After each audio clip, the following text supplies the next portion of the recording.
Este canal é mantido pela ajuda de seus ouvintes. Conheça nossa plataforma Apoia-se. Inscreva-se e deixe o seu like. Vamos para a história?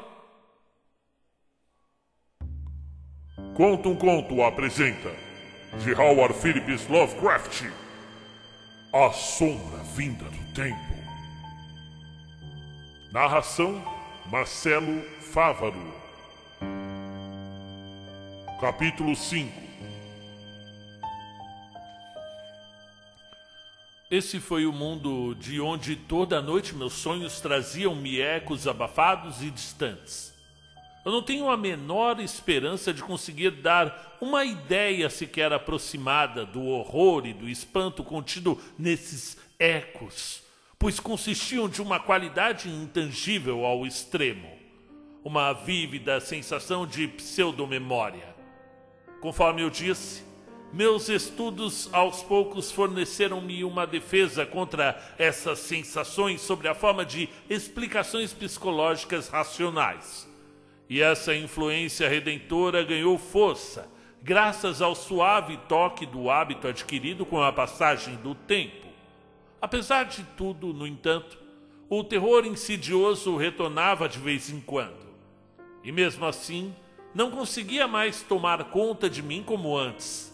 E depois de 1922, passei a viver uma vida normal de trabalho e recreação. E com o passar dos anos, comecei a sentir que a minha experiência, somada aos casos análogos de folclore relacionado, devia ser resumida e publicada em forma definitiva, para o benefício dos pesquisadores sérios. E assim preparei uma série de artigos que davam conta de todo o período e ilustravam, com esboços bastante rudimentares, algumas das formas, cenários, motivos decorativos e hieróglifos vislumbrados em meus sonhos. Os artigos foram publicados em diferentes ocasiões, entre 1828 e 29, no Journal of the American Psychological Society, mas não chamaram muita atenção. E neste ínterim, continuei a registrar minuciosamente os meus sonhos, ainda que o montante cada vez maior de registros tivesse atingido proporções um tanto quanto problemáticas. E no dia 10 de julho de 1934, a Psychological Society me encaminhou a carta que culminou na fase mais horrenda de toda a minha provação insana. Tinha sido franqueada em Pilbara, na Austrália Ocidental, e trazia a assinatura de uma pessoa que, conforme descobri mais tarde, era um engenheiro de minas de notável prestígio. A correspondência trazia algumas fotografias muito interessantes. Proponho-me a reproduzir o texto na íntegra, para que todos os leitores possam compreender a intensidade do efeito que a carta e os registros fotográficos tiveram sobre mim. Por algum tempo permaneci atônito e incrédulo, pois, embora muitas vezes houvesse pensado que poderia haver alguma base factual subjacente para certas fases das lendas que haviam pintado meus sonhos com cores tão extravagantes que, bem, eu continuava despreparado para defrontar com resquícios tangíveis de um mundo perdido, um mundo remoto, a ponto de desafiar a imaginação. Os elementos mais devastadores foram as fotografias, que, contra um fundo de areia com realismo frio e incontestável, retratavam certos blocos de pedra carcomidos pelo tempo, desgastados pela água e castigados pelas tempestades, cujos topos levemente convexos e cujas bases levemente côncavas contavam a própria história. E quando as estudei com uma lupa, percebi de maneira clara, em meio aos escombros e lascas, os traços dos enormes desenhos curvilineares e dos hieróglifos ocasionais que se revestiam de um significado para mim tão odioso. No entanto, eis aqui a carta, que fala por si própria. Dampier Street 49, Pilbara, Austrália Ocidental, 18 de maio de 1934. Professor N. W. Peasley. aos cuidados da Psychological Society. Caro senhor, uma recente conversa com o Dr. E.M. Ball, de Perth, bem como alguns periódicos com os artigos seus, que me foram enviados recentemente, levaram-me a lhe escrever e para relatar certas coisas que observei no grande deserto arenoso a leste da mina de ouro nos arredores daqui. Em vista das peculiares lendas sobre antigas cidades com enormes proporções em cantaria e estranhos desenhos e hieróglifos descritas pelo senhor, eu acredito ter me deparado com algo de suma importância. Os aborígenes sempre contaram histórias sobre grandes pedras cheias de marcas e parecem nutrir um profundo temor em relação a essas coisas. E por algum motivo relacionam-nas às próprias lendas raciais sobre Budai, o velho de estatura gigantesca que permanece adormecido no subterrâneo com a cabeça apoiada no braço e que há de devorar o mundo no dia em que despertar. E existem lendas muito antigas e já em parte esquecidas sobre enormes cabanas subterrâneas construídas com pedras enormes, onde as passagens levam cada vez mais fundo e onde coisas terríveis aconteceram. Os aborígenes dizem que certa vez um grupo de guerreiros que fugia de uma batalha desceu por um desses caminhos e nunca mais voltou. E ventos horripilantes começaram a soprar de lá desde então. No entanto, em geral não se aproveita muito do que esses nativos dizem. E mesmo assim, tenho mais coisas a dizer ao senhor. 2 anos atrás, enquanto eu fazia prospecção no deserto, cerca de 800 quilômetros a leste, deparei-me com alguns exemplares de pedra trabalhada que mediam cerca de 90 por 60 por 60 centímetros, desgastados e lascados ao extremo. Em um primeiro momento não consegui encontrar nenhuma das marcas relatadas pelos aborígenes, mas depois de um exame mais atento consegui perceber linhas gravadas em grande profundidade, apesar do desgaste. E essas curvas um tanto peculiares, como as que os aborígenes haviam tentado descrever. Eu imagino que fossem cerca de 30 ou 40 blocos, alguns quase enterrados na areia, e todos dentro de um círculo com cerca de 300 metros de diâmetro. E depois de encontrá-los, examinei atentamente os arredores e fiz uma medição precisa do local com os meus instrumentos. Também registrei os 10 ou 12 blocos mais característicos e envio as fotografias para que o senhor as analise. Comuniquei a descoberta e entreguei fotografias para as autoridades de Impet, mas ninguém parece haver tomado providência alguma.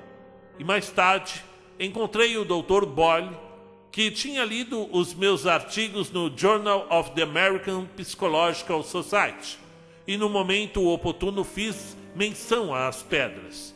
O Dr. Boyle foi tomado por um vivo interesse e demonstrou particular entusiasmo quando mostrei-lhes as fotografias, dizendo que as pedras e as marcas correspondiam de maneira exata às aquelas encontradas na cantaria com que o senhor sonhou e que se encontra descrita nas lendas. Ele pretendia escrever para o senhor, mas infelizmente teve contratempos. E nesse interim, enviou-me a maioria dos periódicos com os artigos escritos pelo senhor e, pelos desenhos e descrições, não tardei a perceber que as minhas pedras são aquelas a que o senhor se refere. O senhor pode tirar as suas próprias conclusões a partir das fotografias em anexo. E eu acredito que mais tarde o senhor deva ser contratado diretamente pelo senhor Boyle. Agora eu percebo a importância que essas descobertas terão para o senhor. E sem dúvida, estamos diante dos resquícios de uma civilização desconhecida, mais antiga do que qualquer outra jamais sonhada, responsável pela formação da base para as lendas que o senhor discute. Como engenheiro de minas, tenho algum conhecimento de geologia e posso lhe assegurar que aqueles blocos sugerem uma antiguidade assombrosa. São compostos principalmente de arenito e granito, e embora haja um exemplar feito de um tipo bastante singular de cimento ou concreto, todos exibem marcas relativas à ação da água, como se aquela parte do mundo tivesse ficado submersa para tornar a emergir muito tempo mais tarde, e depois da construção e da utilização dos blocos. Refiro-me a centenas ou milhares de anos, ou Deus sabe quanto tempo mais. Eu não gosto sequer de pensar a respeito, e a dizer pelo minucioso trabalho que o Senhor tem feito para rastrear as lendas e tudo aquilo com que se relacionam, eu creio que em breve o Senhor possa liderar uma expedição ao deserto para fazer escavações arqueológicas. Tanto o Dr. Boyle como eu estamos dispostos a participar desse trabalho, caso o Senhor ou alguma organização que o Senhor conheça possa fornecer os subsídios necessários. E eu posso conseguir cerca de 12 mineiros para fazer a parte mais pesada da escavação.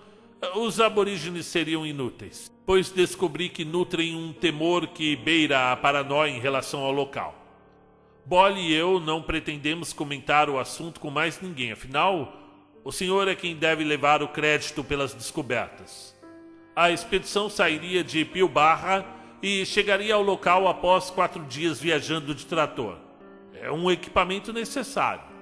O local fica a sudoeste do caminho seguido por Walbutton em 1873, 160 quilômetros a sudoeste de Joanna Spring. Outra alternativa seria transportar o material pelas águas do rio de Grey, mas todos esses detalhes podem ser discutidos mais tarde. Grosso modo, as pedras encontram-se em um ponto próximo à latitude de 22 graus, 14 sul, e a longitude de 125 graus, 039 leste. O clima é tropical e as condições do deserto são um desafio tremendo. Qualquer expedição deve ser feita no inverno, em julho ou junho ou até agosto. Receberei de muito bom grado qualquer correspondência referente ao assunto e desde já me coloco à disposição para ajudá-lo no que o senhor decidir fazer. Depois de ler os seus artigos, eu fiquei muito impressionado com o profundo significado de todo esse assunto. O Dr. Boyle deve lhe escrever em breve. Caso um contrato mais rápido seja necessário, o senhor pode enviar um telegrama por rádio para Perth. Espero ansiosamente uma resposta sua. Saudações cordiais, Robert B. F. Mackenzie. Bom, quanto ao efeito imediato dessa missiva, muito pode ser encontrado na imprensa. Eu consegui obter o subsídio da Universidade do Miskatonic para realizar a expedição, e tanto o Sr. Mackenzie como o Sr. Boyle prestaram-me um auxílio inestimável no que dizia respeito aos acertos na Austrália. Não oferecemos muitos detalhes ao grande público, uma vez que o assunto poderia receber um indesejável tratamento sensacionalista ou até jocoso por parte do jornalismo barato. E assim, os relatos impressos eram raros, mas a divulgação da imprensa foi suficiente para dar conta da nossa busca por ruínas australianas e noticiar os diversos preparativos antes da viagem. Os professores William Dyer, do Departamento de Geologia da Universidade, líder da expedição antártica da Miskatonic em 1930 e 31, Ferdinand C. Ashley, do Departamento de História Antiga, e Tyler M. Freeborn, do Departamento de Antropologia, ao lado de Wingate, meu filho, foram os meus companheiros. Meu correspondente Mackenzie chegou a Arkham no início de 35 e nos ajudou com os últimos preparativos. Mackenzie era um senhor competente e afável, com cerca de 50 anos, detentor de uma erudição invejável e de uma grande familiaridade com as condições de viagem no continente australiano. Tratores estavam à nossa espera em Pilbarra e afretamos um navio a vapor de calado baixo o suficiente para subir o rio àquele ponto. estávamos preparados para escavar nas condições mais minuciosas, mais científicas possíveis, examinando cada chão de areia e evitando mexer em quaisquer objetos que pudessem estar na posição original. Zarpamos de Boston a bordo do Lexington no dia 28 de março de 1935 e fizemos uma agradável viagem pelo Atlântico e pelo Mediterrâneo, através do Canal de Suez, ao longo do Mar Vermelho e através do Oceano Índico até chegar ao nosso destino. É desnecessário dizer que a mera visão do litoral da Austrália Ocidental me deprimiu e que detestei o rústico vilarejo minerador e as desalentadoras minas de ouro onde os tratores receberam os últimos carregamentos. O Dr. Boyle nos recebeu e, apesar da idade um pouco avançada, demonstrou ser uma companhia agradável e inteligente.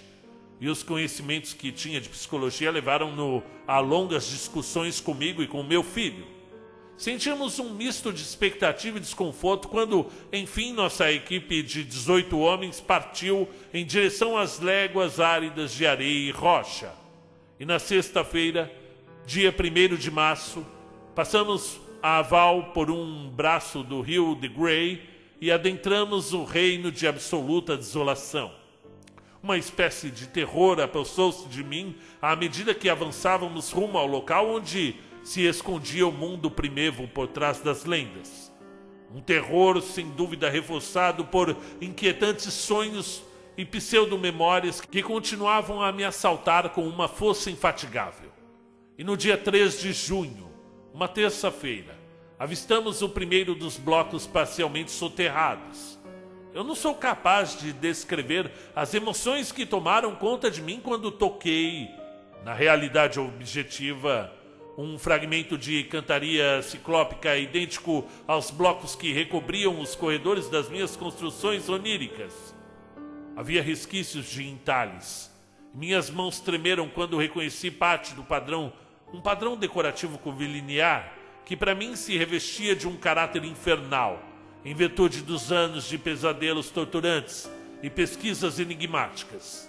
Um mês de escavações resultou em um total de 1.250 blocos, em vários estágios de desgaste e desintegração. A maioria era composta por megálitos entalhados com extremidades curvas.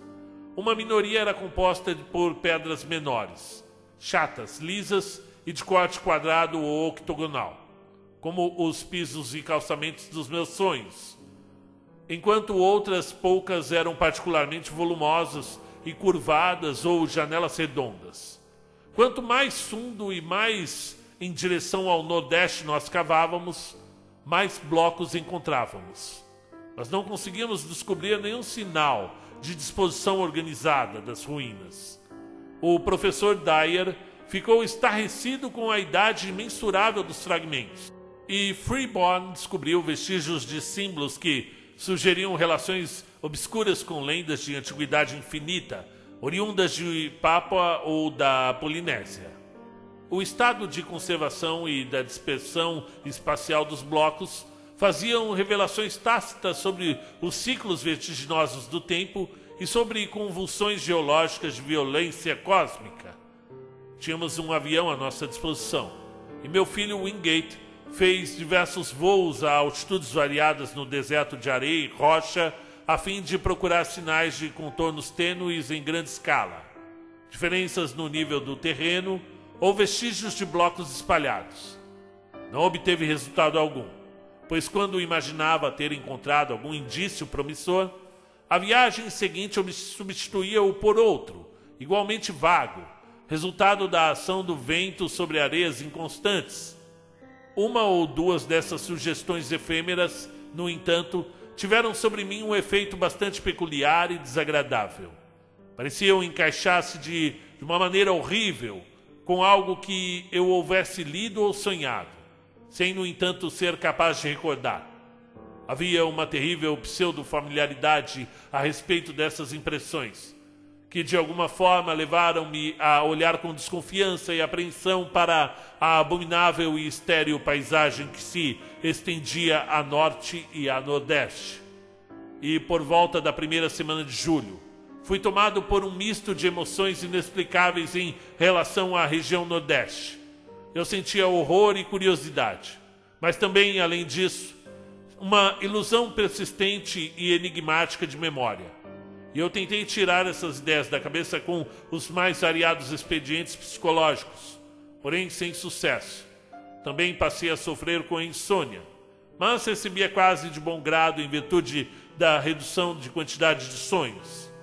E adquiri o hábito de fazer longas caminhadas solitárias à noite no deserto, em geral rumo ao norte ou ao nordeste, para onde a soma dos meus novos e estranhos impulsos pareciam me atrair. E às vezes, durante essas caminhadas, eu encontrava outros fragmentos, parcialmente soterrados de cantaria ancestral. E embora houvesse menos blocos visíveis naquela região do que no local onde havíamos começado as escavações, eu tive certeza de que a quantidade debaixo da superfície seria muito abundante. O chão era menos nivelado do que no local do nosso acampamento, e os fortes ventos que sopravam de vez em quando dispunham a areia em dunas temporárias, expondo assim vestígios das pedras ancestrais, enquanto cobriam outros traços. Eu me sentia ansioso para que as escavações chegassem àquele território, mas ao mesmo tempo sentia um pavor indescritível das revelações que poderiam trazer. Os motivos são óbvios. Meu estado piorava a cada dia, em especial porque eu não conseguia explicá-lo. O estado precário da minha saúde mental pode ser demonstrado pela minha reação à estranha descoberta que fiz em um dos meus passeios noturnos. Foi na noite de 11 de julho, quando uma lua gibosa mergulhou nas misteriosas dunas de areia em um curioso palor. Depois de avançar para além dos meus limites habituais, deparei-me com uma grande pedra que exibia diferenças notáveis em relação a todas as outras encontradas até o momento. Estava quase toda soterrada, porém me abaixei e cavuquei a areia com as mãos para mais tarde estudar o objeto com cuidado e suplementar o brilho do luar com o facho da minha lanterna elétrica. Ao contrário das outras pedras enormes, aquela exibia um corte perfeitamente quadrado, sem nenhuma superfície côncava ou convexa, e também parecia ser esculpida em uma substância basáltica muito diferente do granito, do arenito e eventualmente do concreto que formava os demais fragmentos. De repente me levantei, virei as costas e corri o mais depressa que eu podia até o acampamento. Foi uma fuga inconsciente e irracional. E apenas quando eu cheguei perto da minha barraca, percebi por que eu havia fugido. Foi então que me ocorreu. A estranha pedra negra remontava a alguns dos meus sonhos ou a alguma das minhas leituras e estava associada aos horrores absolutos nas lendas de éons imemoriais. Era um dos blocos daquela cantaria basáltica ancestral que a mítica grande raça tanto temia.